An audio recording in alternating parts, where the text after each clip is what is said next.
उत्तर प्रदेश में विधानसभा चुनाव 2022 का समर चल रहा है। ऐसे में सभी पार्टियों की शीर्ष नेतृत्व और प्रत्याशी अपनी जीत के लिए पूरा जोर लगाए हुए हैं। ऐसे में बाराबंकी से हमारे संवाददाता राघवेंद्र मिश्रा ने दरियाबाद विधायक सतीश शर्मा से चुनावी चर्चा की।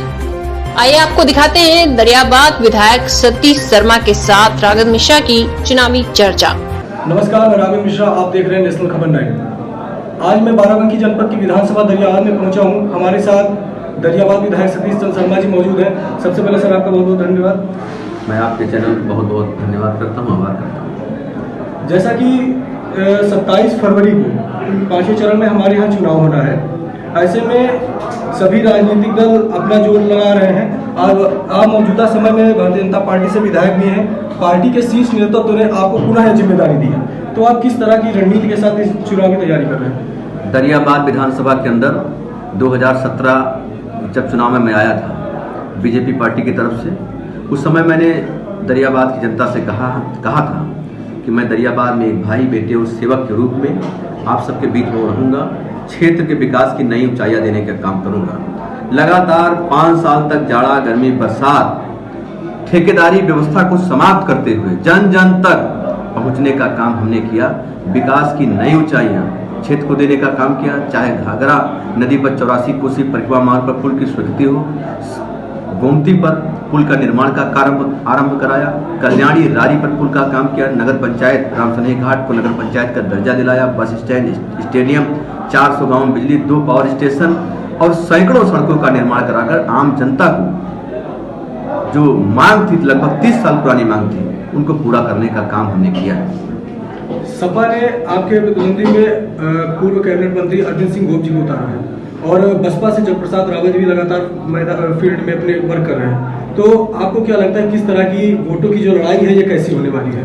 देश के अंदर और प्रदेश के अंदर आज योगी जी की, मोदी जी की लोक कल्याणकारी योजनाएं गांव, गरीब, नौजवान, किसान, कमजोर लोगों तक पहुंचने काम किया है। लोगों का विश्वास आज मोदी जी पर, योगी जी पर है। योजनाएं बिना भेदभाव के सबका साथ सबका विकास के मूल मंत्र पर पहुंची हैं। आम जनता के दिलों में मोदी और योगी बसते हैं। 2022 में 2017 से बड़ा बहुमत आशीर्वाद जनता का मिलने जा रहा है। उत्तर प्रदेश का जो चुनाव है ये इस बार धर्म और जाति के नाम पर होगा या पूरे विकास के नाम पर होगा? उत्तर प्रदेश के अंदर समाजवादी पार्टी की सरकार में जिस प्रकार कुशासन का बोलबाला था, अराजकता का बोलबाला था, तुष्टीकरण का बोलबाला था, नौकरियों में भ्रष्टाचार थे, ये किसी से छुपा नहीं था। इसी नाते उत्तर प्रदेश की महान जनता ने बीजेपी को आशीर्वाद देने का काम किया था। आज तुष्टीकरण को बीजेपी ने पूरी तरीके से साफ करने का काम किया है। सभी लोगों को अपने अपने धर्मों के प्रति आदर और सम्मान व्यक्त करने का अभिव्यक्ति है। किसी को कानून व्यवस्था से खिलवाड़ करने की कहीं से कोई इजाजत नहीं है और लगातार योगी जी के नेतृत्व में विकास, चाहे वो हाईवेज का निर्माण हो, चाहे लगातार विकास के पथ पर आज उत्तर प्रदेश अग्रसर है। लोगों का विश्वास योगी जी पर है और योगी जी पुनः भारी बहुमत के साथ उत्तर प्रदेश में सरकार बनाने जा रहे हैं। सर, ये जो अभी दो चरण के चुनाव हो गए हैं उसमें समाजवादी ज्यादा पार्टी हमारे पास हुई, उस पर क्या कहेंगे आप?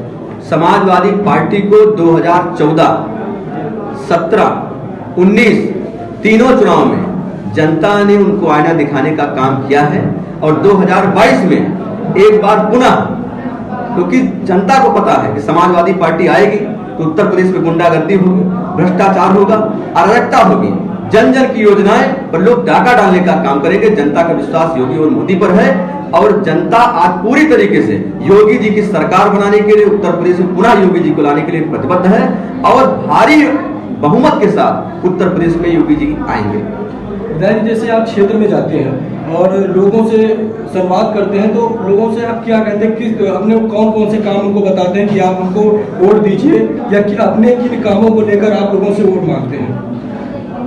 दरियाबाद की जनता इस बात को बखूबी जानती है। जिस प्रकार से हमने आहार सेवा जनता के बीच में रहकर किया है, जात वर्ग से ऊपर उठकर किया है, ठेकेदारी व्यवस्था को समाप्त करते हुए जन जन तक पहुंचने का जो काम हुआ है, तो जनता इस समय पूरा भरपूर आशीर्वाद मुझे देने का काम कर रही है। और जनता को ये भी पता है कि तमाम ऐसे 300 वर्ष पुराने जो लंबित मुद्दे थे उसको हमने हल कराने का काम किया है।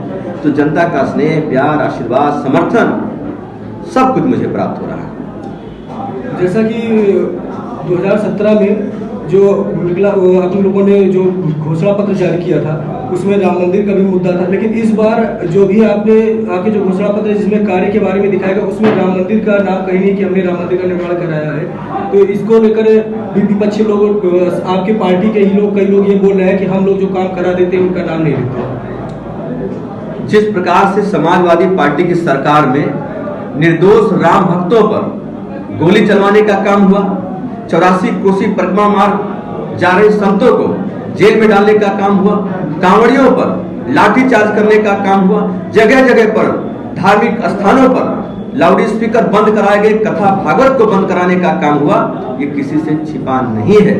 और जनता इस बात को बखूबी जान रही है कि समाजवादी पार्टी का मतलब अराजकता है, गुंडाई है, कुशासन है। जनता आज योगी और मोदी जी के साथ में है, तो कहीं से कोई प्रश्न नहीं बचा है। जनता ने पूरा मन बना लिया है बीजेपी के साथ जाने का। इस बार विधायकी का चुनाव जीतने के बाद में आपकी प्राथमिकता क्या रहेगी? कौन से कार्य को पहले वरीयता देंगे? देखिए, जो बरसों पुरानी हम सबकी मांग थी, तमाम गांव जो हमारे बंदे के उस पार हैं, घाघरा नदी के किनारे बसे, उनको चाहे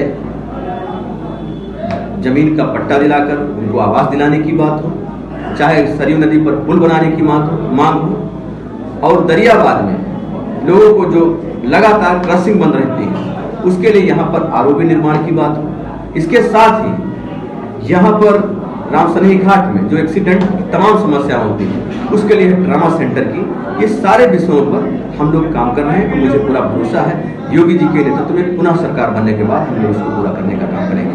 अंत में एक सवाल और है कि आप अपने क्षेत्र की जनता को क्या कुछ संदेश देना चाहते हैं, उनसे क्या कहना चाहते हैं? मैं जनता से केवल इतना अपील करना चाहता हूँ कि जिस प्रकार से मैंने 365 दिन जाड़ा गर्मी बरसात आप सबके सुख में दुख में सामाजिक धार्मिक पारिवारिक कार्यक्रमों में लगातार सम्मिलित होता रहा, आप सबका जो भरपूर स्नेह आशीर्वाद मिल रहा है मुझे वो प्राप्त होता रहे। एक विधायक के रूप में नहीं, एक सेवक के रूप में मेरा काम करने का मन है, जिसको मैं आप सबके आशीर्वाद से पूरा कर सकूँ, ऐसा मुझे सब लोग मिलकर आशीर्वाद देने का काम करें। ये थे हमारे साथ दरियाबाद विधायक सतीश चंद्र शर्मा जी, और हमने इनसे बात की कि किस तरह से रणनीति से चुनाव लड़ रहे हैं। तो कैमरामैन शेखर कनौजिया के साथ राघवेंद्र मिश्रा, नेशनल खबर लगी।